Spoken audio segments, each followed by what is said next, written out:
One life doesn't feel like the whole story. Most people sense this at some point, not necessarily from loss, just from looking at how life works.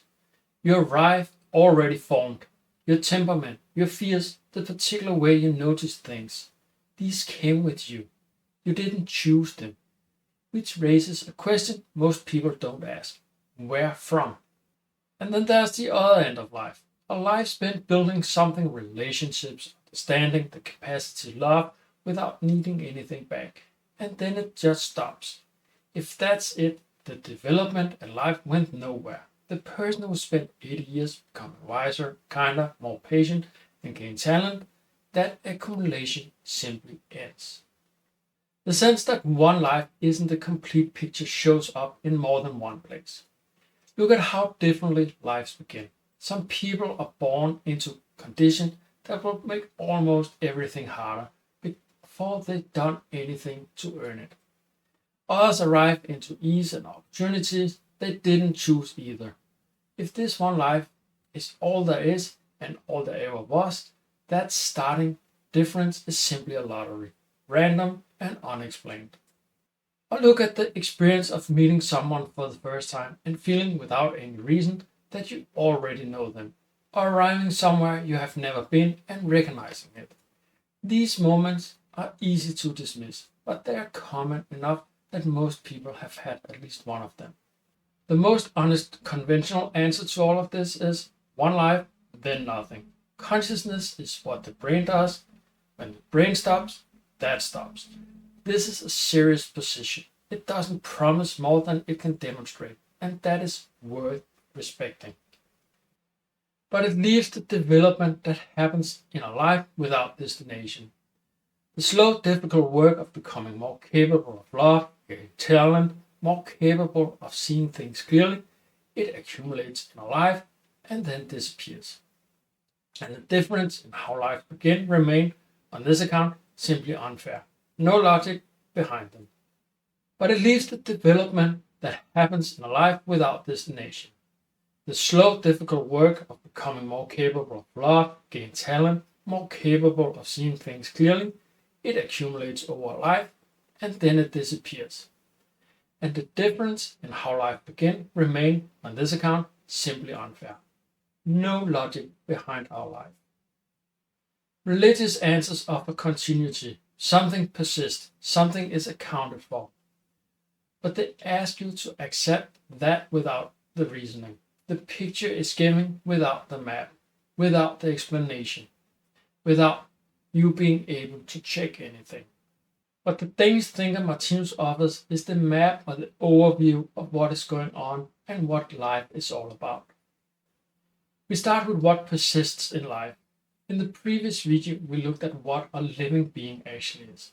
The living being, the I, consciousness at the center, has no beginning and no end. The physical body is a temporary tool, a vehicle. So when it stops working, and this is on Martinus' account, the living being doesn't stop. It gets other bodies, and it continues. At some point, it takes a new physical body. That is what Martinus means by reincarnation. Not rebirth as an animal or something else, but a continued thread, one human existence to the next, each one building on the last one.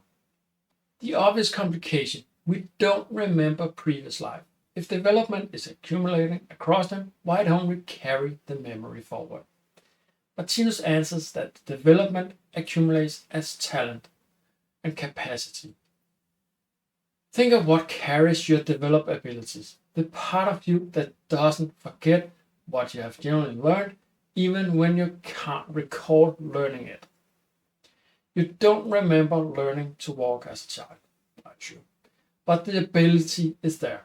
Across lives, if he is right, the same principle applies at a larger scale. What you have generally understood, you bring with you. What you have not yet understood, you meet again. So how does this development actually happen? And this is where karma enters. The universe, on Martinus' account, is built on a balanced principle. What you send out completes a circuit and returns to you. If you cause suffering, you will at some point experience that suffering yourself. Not as punishment, but as learning. The only way on this account to truly understand what something feels like is to experience it from both sides. Every encounter in life leaves a mark. Over many lives, this built. You develop what Martinus calls compassion, the capacity to feel with others. At some point, you simply cannot harm another being anymore. Not because you decided not to, but because you have felt what it cost. This doesn't make the suffering of the world simply to look at. If Martinus is right, the harm people cause comes from not yet having understood on the receiving end. It is not evidence that the universe is indifferent. It is evidence that the process is incomplete. Every encounter with another living being leaves a mark on us. Over many lives, this built. You develop what Martinus calls compassion, the capacity to feel with others. He says that at some point you simply cannot harm another being anymore. Not because you decided not to, but because you have felt what it cost to them. And that is a turning point. This doesn't make the suffering of the world simply to look at. If Martinus is right, the harm people cause come from not yet having stood on the receiving end of this kind of harm. It is not evidence that the universe is indifferent or random. It is evidence that the process is incomplete, that we haven't learned it yet. Reincarnation and karma is how we move step by step, but there's a larger structure behind all of it, what Martinus calls the spiral circle. On his account, eternal life moves through 6 stages: the mineral kingdom, the plant kingdom, the animal kingdom, the human kingdom, higher spiritual kingdom, and a kingdom of bliss. Then it begins again, but at a higher level of consciousness. That is why it is a spiral and not a circle. But more about that in another video. We are currently in the transition between the animal kingdom and the human kingdom. That means we are partly both. The animal part, self-interest, competition, system built around taking from others. The human part, this is the compassion.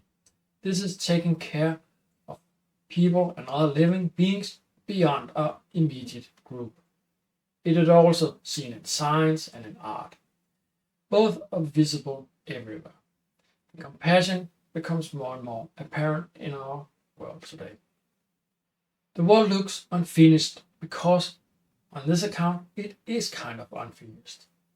What looks like chaos is the friction of being partly animal and partly human being.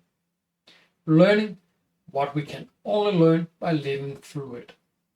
We have to learn to be real human beings, and we can only learn that by experience it in practice. Not being told and not being forced to do it. And this changes what you're doing here, what life is all about. If Martinus is right, you're not in this life by accident or by random. You arrive with exactly the capacities you have built so far in early life, and exactly the gaps that remains to become real human being. Tendencies you came with, the difficulties that keep returning, the relationships that challenge you, on his accounts, these are not random. They are the specific material of where you are in the process of learning to become a real human being. That removes the option of being a pure victim of circumstance, but it also removes something else, the sense that your life is arbitrary. What shifts, if you take this seriously, is your relationship to difficulties. It doesn't stop being hard, but it stops being evidence that something has gone wrong. It becomes, on this account, the resistance that builds what isn't there yet, which is the real human being. We started this video with a question. One life doesn't feel like the whole story. The answer Martinus offers is not a belief. It's a map, it's an overview. On his account, you have always been here, moving through kingdoms of experience, accumulating what only living through it can build. Tendencies you arrived with came from somewhere. The development you're doing now is going somewhere. You are, if he is right, in the middle of the transition from animal to human. And right now, we are both. And so is everyone around you. That is what you're looking at when you look at the world. One life is a chapter, but it's not the whole book. So if you want more about the whole book, so to speak, please follow this channel by subscribing. If you have any questions or comment, do you think it makes sense that we have lived more than once? Please leave a comment below. And if you find this video valuable, please give it a like. And you can also find Martinus' work translated free online on martinus.dk. Thanks for watching and see you in the next video.